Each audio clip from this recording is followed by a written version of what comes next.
풍성한 삶의 기초 아홉 번째 만남, 하나님의 다스림을 드러내는 복음 전도, 그 중에 세 번째 시간, 하나님의 다스림을 누리며 알리기입니다. 하나님의 다스림을 받으며 살아가려고 할 때 겪는 어려움이 있습니다. 유혹이나 갈등이 있다는 것이죠. 몇 가지 사례를 통해 살펴보자면요. 먼저 이성 교제에서 일어나는 갈등입니다. 비그리스도인 이성 친구가 결혼 전에 성관계를 원하는 경우가 있겠죠. 이럴 경우 갈등이 됩니다.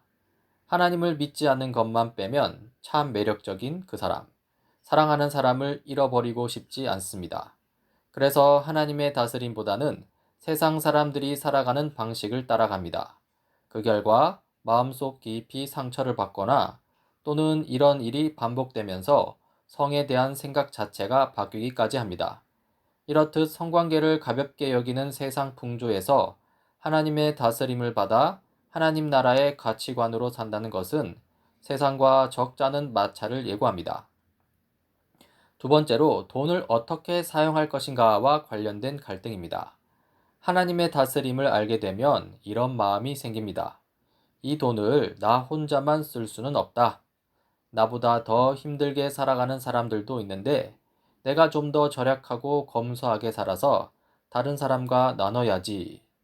그런데 한편으로는 자신을 위해서 더 쓰고 싶은 마음과 갈등이 생깁니다. 자신보다 훨씬 많은 것을 누리고 사는 사람들이 빤히 눈에 보이니 당연히 갈등이 생깁니다. 자발적으로 가난한 삶 또는 검소한 삶을 살겠다고 결심하면 때때로 회의가 들 수 있습니다. 세 번째로 의료 선교사 이야기입니다. 의료 선교사가 있습니다. 좋은 대학 나온 의사가 선교지로 떠난다고 했을 때 많은 사람들이 박수를 쳐주었습니다. 그런데 20년이 지나서 잠깐 한국에 들어오니 친구들은 다 병원에서 원장급이 되어 있습니다. 한국에 집 한 칸이 없어서 고국에 돌아와 머물 임시 초소도 없었던 그 선교사는 순간적으로 회의가 들었습니다. 이렇듯 세상의 길과 다른 삶을 살 때 갈등과 유혹이 있기 마련입니다. 네 번째로 회사 승진과 관련된 갈등입니다. 회사에서 승진하려고 물불을 안 가리고 싸우는 경우가 있습니다. 정당하고 떳떳하게 경쟁하는 것은 좋지만 대부분 공정한 경쟁을 하지 않습니다. 편법을 쓰고 불의하게 싸울 때 우리는 거기 들어가서 싸워야 하느냐, 아니면 정도를 지키며 살다가 승진 누락이나 탈락을 감수할 것이냐 하는 것은 쉬운 문제가 아닙니다. 그럴 때 하나님의 다스림을 따를 것이냐, 세상의 다스림을 따를 것이냐 하는 것이 이 문제가 됩니다. 이렇게 타락한 세상 속에서 하나님의 다스림을 받으며 산다는 것은 결코 쉬운 일이 아닙니다. 여기서 우리는 하나님의 다스림을 받는 사람들의 축복에 대해 생각해 볼 수 있는데요. 하나님의 다스림을 받는 사람들이 참고 견뎌야 하는 이유가 바로 여기에 있다는 것입니다. 하나님의 다스림을 받는 사람들에게 주어지는 축복이 있다는 것이죠. 다른 말로 하나님이 주시는 평안이 있습니다. 이 신약 성경에 나오는 인물들을 보십시오. 이 세상에서 성공한 사람들보다는 그렇지 않은 사람들이 더 많습니다.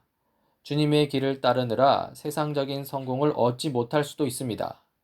그렇지만 그리스도인에게 주어지는 것이 있는데 바로 하나님이 주시는 평안입니다. 이 평안은 우리가 바른 길을 가고 있다는 증거입니다. 여기서 우리는 두 종류의 평안을 구분할 필요가 있는데요. 먼저 거짓 평안입니다. 이 내팽개치는 것인데요. 하나님께 맡긴다는 명분 하에 자신의 책임을 등한시하는 것이죠. 이렇게 하면 안 됩니다.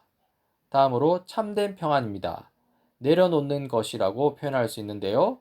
최선을 다하고 결과를 하나님께 맡기는 것입니다. 어떤 결과가 나오든 거기에 연연하지 않는다는 것이죠. 이 내팽개치면 자기가 책임을 져야 합니다. 하지만 내려놓으면 하나님이 책임져 주십니다. 자기 인생을 하나님께 맡길 때 오는 평안이 있습니다. 그것은 우리가 원하는 종류의 삶, 가령 세상에서 말하는 성공적인 삶이 아닐 수도 있습니다. 하지만 잊지 마세요. 그리스도인은 세상의 기준을 내려놓았습니다. 그러나 기억하세요. 하나님이 그리스도인을 내팽개치거나 내려놓지 않을 것입니다. 우리 인생의 어떤 부분, 가령 돈, 결혼, 자녀 문제, 이 장래에 대한 문제 등에서 평안이 없다면 이 하나님의 다스림 아래에 온전히 내려놓으십시오. 그때 하나님이 우리에게 평안을 주실 것입니다. 이렇게 자신이 그리스도 안에서 변화된 존재임을 진정으로 믿고 자신이 속한 나라가 이 세상이 아니라 하나님 나라라는 사실을 받아들이고 세상에 속한 것들을 하나씩 하나씩 하나님의 다스림 아래 내려놓고 자유와 평안을 누리는 것. 그것이 예수를 따라가는 사람들의 삶의 여정입니다. 그리고 우리는 그러한 삶의 여정 속에서 하나님이 주시는 축복을 알리는 일을 해야 하는데요. 그러면 어떻게 축복을 알릴 것인가 질문이 나오죠. 이 질문에 대한 답은 이미 앞서서 다 말씀을 드린 것입니다. 이성 교제에 있어서, 돈 사용에 있어서, 의료 선교사의 삶에서, 회사 승진의 문제 앞에서 우리가 어떻게 사느냐에 답이 있습니다. 간단히 말해서 거룩한 삶입니다. 이 우리 마음의 그리스도를 주로 삼아 거룩해지는 것이죠. 좀 더 구체적으로 세 가지 영역으로 나누어 생각해 볼 수 있는데요. 먼저 하나님의 관계, 다음으로 자신과의 관계, 마지막으로 공동체와의 관계에서 거룩해지는 것입니다. 첫 번째, 하나님과의 관계에서 거룩해지기입니다. 다음날 시험을 앞두고 있지만 주일이기 때문에 하나님을 예배하고 공동체의 교제를 위해 교회에 갈 때, 시험 당일 아침에도 말씀을 읽고 기도하는 이 경건의 시간에 변함없이 충실할 때 사람들은 우리에게 어떻게 그럴 수 있는지 물어옵니다.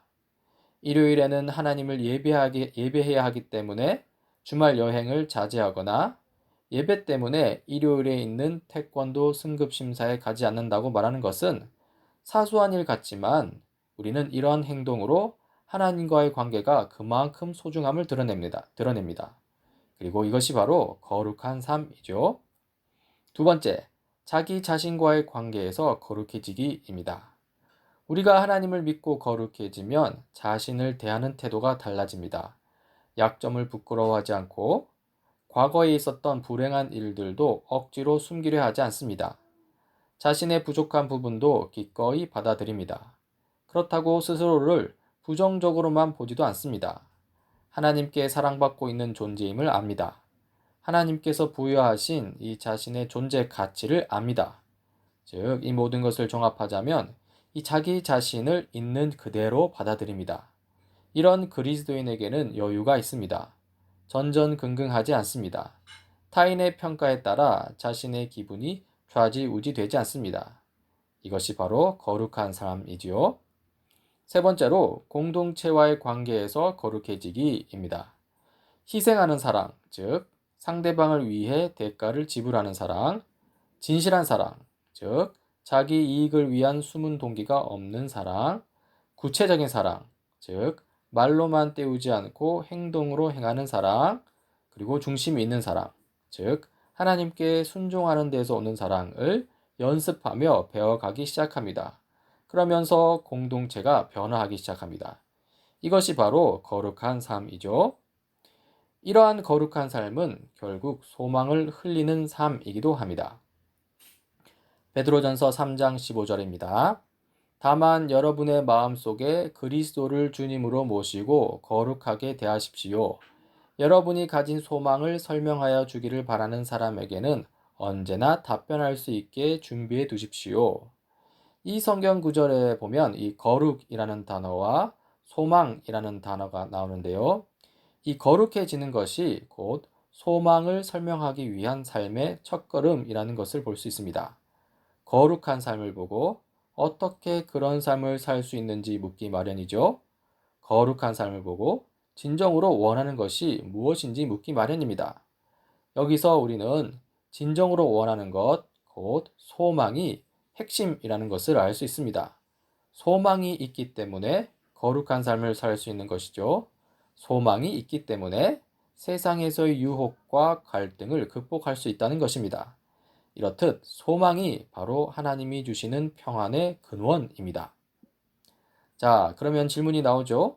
소망이 평안의 근원이고 소망이 있어서 거룩한 삶을 살 수 있다고 하는데 도대체 그 소망이 어떤 소망이냐는 것이죠. 먼저 하나님 나라에 대한 소망입니다. 비록 지금은 아니지만 하나님의 다스림이 이 땅에 완전하게 이루어질 것이라는 소망이고요. 이미 임한 하나님 나라가 곧 완성될 것이라는 소망입니다. 예수 그리스도께서 다시 오셔서 하나님 나라를 완성시키실 것이라는 소망이죠. 다음으로 하나님 나라 시민으로서의 삶에 대한 소망이 있습니다. 하나님 나라가 완성될 때 그 나라에서 온전하고 완전한 삶을 살 수 있을 것이라는 소망이 있다는 것이죠. 이 소망을 흘리는 삶은요, 하나님 나라 시민으로서 세상 사람들 가운데 있다는 이 자의식, 자기 정체감과 이에 따른 사명감이 무엇보다도 중요합니다. 하나님 나라를 드러내 보여주는 시민으로 어떻게 살아갈지 고민하며 삶의 현장에서 살아가는 이 사람들은요, 그들의 삶 자체가 하나님 나라의 비밀을 세상 사람들에게 흘리는 것입니다. 타락한 세상 속에서 흔들리지 않는 소망 가운데 하나님이 주신 평안의 축복을 누리며 사는 다니엘 새 시대의 교회가 되길 간절히 바랍니다.